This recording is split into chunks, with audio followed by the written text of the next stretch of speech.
Wall Street's bulls figured stocks were ready for a breakout in 2013, and that's exactly what happened in the first quarter. The Dow finished March at its highest close ever. The S&P, the Dow, and the Russell 2000 all gained 10% or more in the opening 3 months of the year. Bullish sentiment was backed up by impressive economic indicators. Even new anxieties in Europe and sluggish projections of global growth couldn't halt the rally. The quarter was flat out spectacular for equities, from small caps to blue chips. The Dow jumped nearly 2% on January 2nd as President Obama signed a bill into law to avert the fiscal cliff. The combination of tax hikes and the expiration of Bush-era tax cuts presumed to throw the economy into a recession. While the legislation raised estate taxes, hiked the top tax bracket to 39.6%, and ended the payroll tax holiday, which resulted in a 2% reduction in take-home pay for every American worker, it did preserve the Bush-era tax cuts for the bulk of taxpayers and extended numerous tax breaks and long-term jobless benefits. The unemployment rate fell slightly to 7.7% in February over the last year, though the pace of hiring averaged only 135,000 jobs per month, which is still way below the needed amount. Congress and the White House could not again arrive at a deal, this time to propose federal spending cuts scheduled for March the 1st. The result, the last month of the quarter saw the start of sequestration.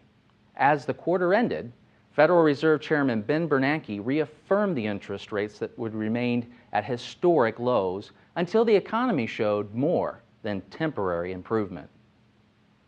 Like a campfire that had been inadequately doused, the financial crisis in Europe flared up anew.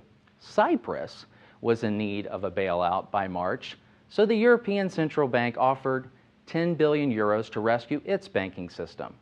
The Parliament of Cyprus at first rejected the plan and then accepted it with modifications. Italy also added drama in February with the national election results that locked up their parliament in a stalemate. Eurozone unemployment was 12% by the end of the quarter. So stay tuned, everyone. This one's not going away anytime soon. Despite the over-commercialization to sell physical gold, metals prices were mixed for the first quarter. Gold, copper, and silver all fell steeply, while platinum and palladium rose. U.S. crude futures rebounded in the quarter, while natural gas logged an impressive advance. Crop futures had it very rough in the quarter.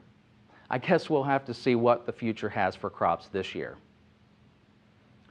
One other bright note was the real estate sector was plainly on the way back.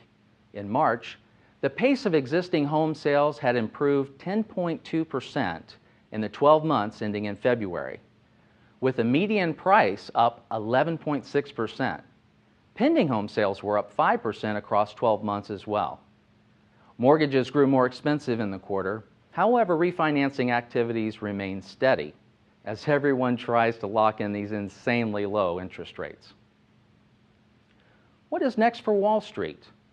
Will the sell in May philosophy encourage profit taking, or will stocks descend more than bulls expected this spring?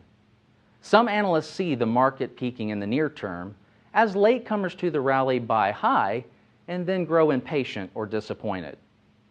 Others cite steady inflows, arguing that we are not near the top and that stocks look supremely attractive compared to other asset classes. They also point to all the good news emerging in the U.S. economic data stream, the ongoing easing being practiced by central banks on 3 continents, and the lack of a wild card from overseas to upset the advance.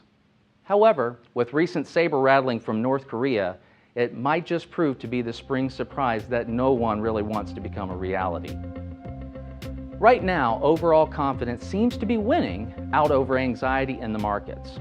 We can only hope this trend will continue as the new quarter plays out. As always, we appreciate the trust you have placed in your LifePlan Wealth Management team. If you should have any questions, please contact your relationship manager. Have a great spring, everyone.